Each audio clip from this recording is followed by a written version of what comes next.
Demore, como a gente estava comentando aqui, a gente tem o chat, não está tão dividido como a gente imaginou que estaria. Muita gente aqui realmente decepcionada com essa indicação e com esses votos do Zanin, e já preocupados também com a próxima indicação para o STF do presidente Lula. Mas a gente quer te ouvir também, principalmente porque esse foi o principal tema do final de semana.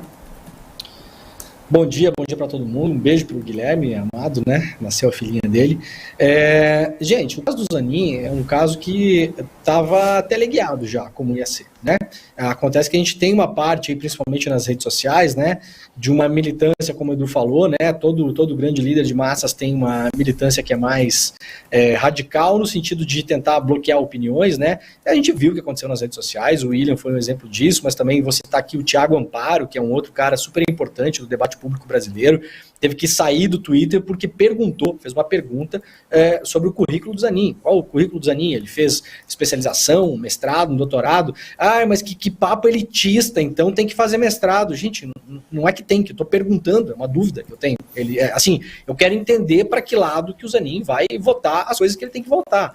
Uma coisa que eu falei hoje no Desperta ICL, que é importante as pessoas lembrarem, é o seguinte: a pauta do STF do segundo semestre que nós estamos vivendo agora, ela já é pública e conhecida antes do Zanin virar ministro. Então, as pessoas que fizeram uma aposta no Zanin, o Zanin fez aquele périplo, né?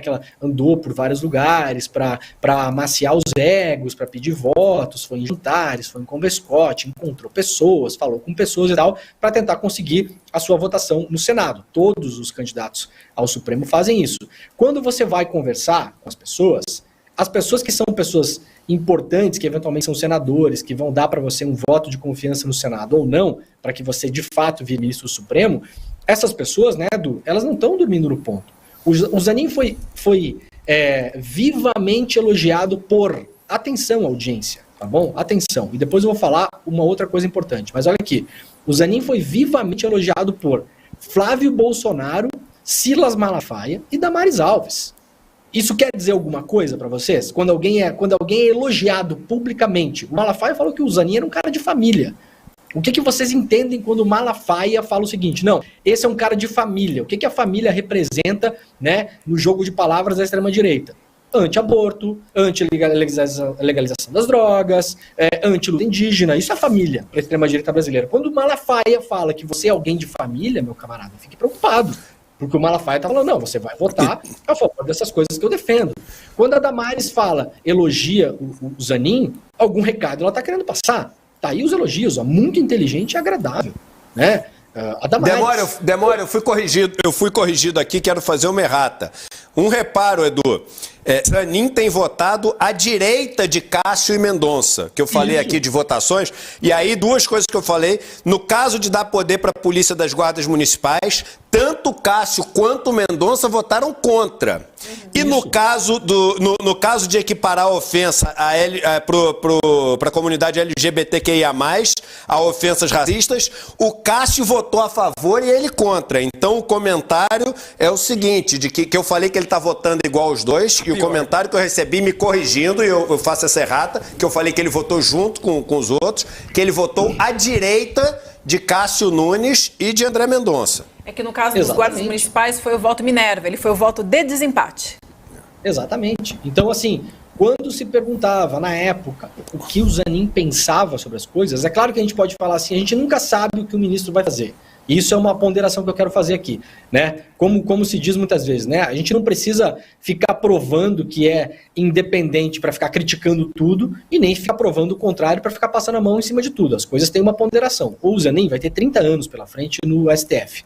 A gente vai descobrir quem é o Zanin ministro no decorrer desses anos todos. Os ministros do STF não costumam pagar pedágio durante muito tempo pelo grupo que os indica, né? Então a gente viu aí várias histórias de redenção que nós tivemos, né? O ministro Gilmar Mendes, que era super criticado, depois foi um dos caras que foi linha de frente em relação à Lava Jato, lembrando que no começo da Lava Jato apoiou a Lava Jato também, como todos os ministros, né? O próprio Barroso mudou de posições várias vezes. O caso mais exemplar que a gente tem hoje é o Alexandre de Moraes.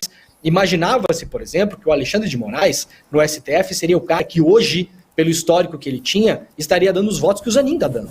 E o Alexandre de Moraes, pelo contrário, o Alexandre de Moraes mudou o entendimento dele sobre o usuário de drogas, mudou o entendimento dele sobre tráfico, mudou o entendimento dele sobre várias outras coisas. Então, a gente, claro que tem que dar tempo, porque vários momentos cruciais vão passar pela vida dos ministros do STF.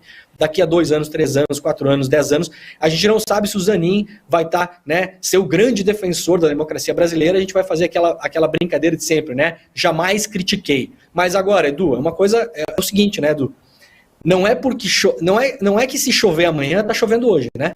Então não adianta a gente ficar falando uma coisa e falar quando chover, falar assim, eu falei que ia chover. Não, ontem estava fazendo sol. Então hoje, a breve carreira do Zanin no STF, tá chovendo. Se amanhã fizer sol, não adianta alguém vir falar pra gente, eu falei pra vocês que era sol. Não, ontem não era sol, ontem era chuva. A gente tá falando da chuva de hoje. Isso. A chuva do Zanin, no começo das votações dele, essas votações dele são terríveis.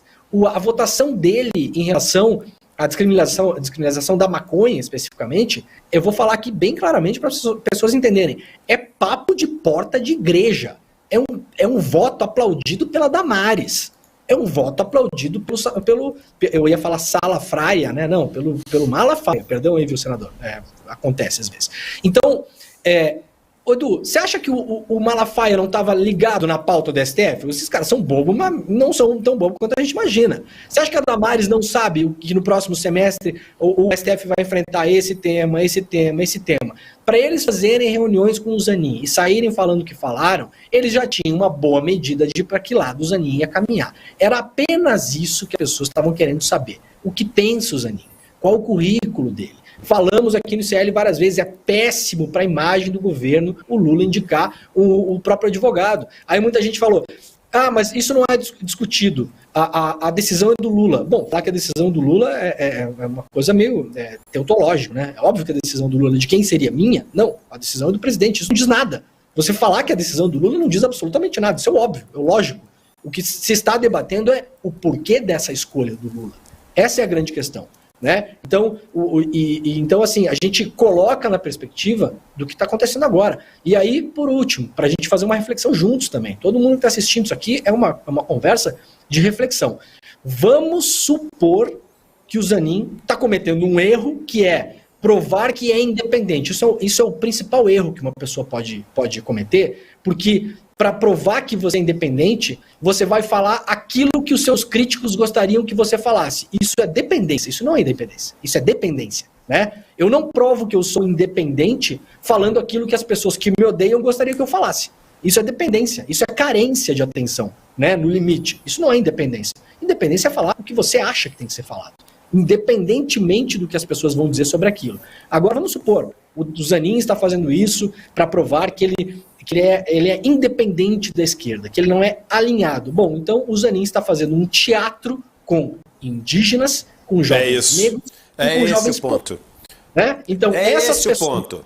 É em cima dessas pessoas que os votos deles está pisando, né? Essas pessoas estão servindo de manobra política, nessa hipótese, para o Zanin fazer esse teatro, e quem vai sofrer com isso são jovens, negros, periféricos, pobres, de baixo estudo, de baixo poder aquisitivo, que moram em periferias, que são presos por conta de drogas, e indígenas. Essa galera está sendo feita de massa de manobra nessa hipótese, nesse caso. Então, Edu, não tem salvação. Começou, como eu brinquei no programa de hoje, o Zanin começou com o pé direito, literalmente.